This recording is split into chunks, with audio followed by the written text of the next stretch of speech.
राज्य सरकारने नुकसान भरपाई आणि अतिवृष्टीपोटी मिळणारा जो निधी होता त्याच्यामध्ये कपात केलेली आहे।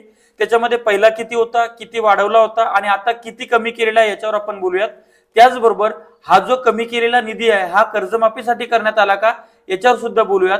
नमस्कार, मी ज्ञानेश्वर करात पाटील। आता एसडीआरएफच्या माध्यमातून शेतकऱ्यांना जी मदत मिळत होते, एसडीआरएफ म्हणजे काय, स्टेट डिझास्टर रिस्पॉन्स फोर्स, अर्थात काय, राज्य आपत्ती प्रतिसाद निधी।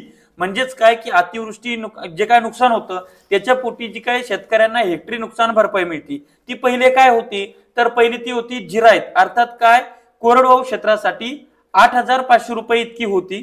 ती सरकारनं वाढवली, 13,600 रुपये केली। 2 हेक्टरची मर्यादा वाढून 3 हेक्टर केली आणि त्यामुळं याच्यामध्ये संपूर्णतः 90% शेतकरी बसत होते त्यांच्या संपूर्ण जमिनीच्या क्षेत्रासह। त्यामुळे या सरकारचं निर्णयाचं खूप अभिनंदन झालेलं। परंतु आता सरकार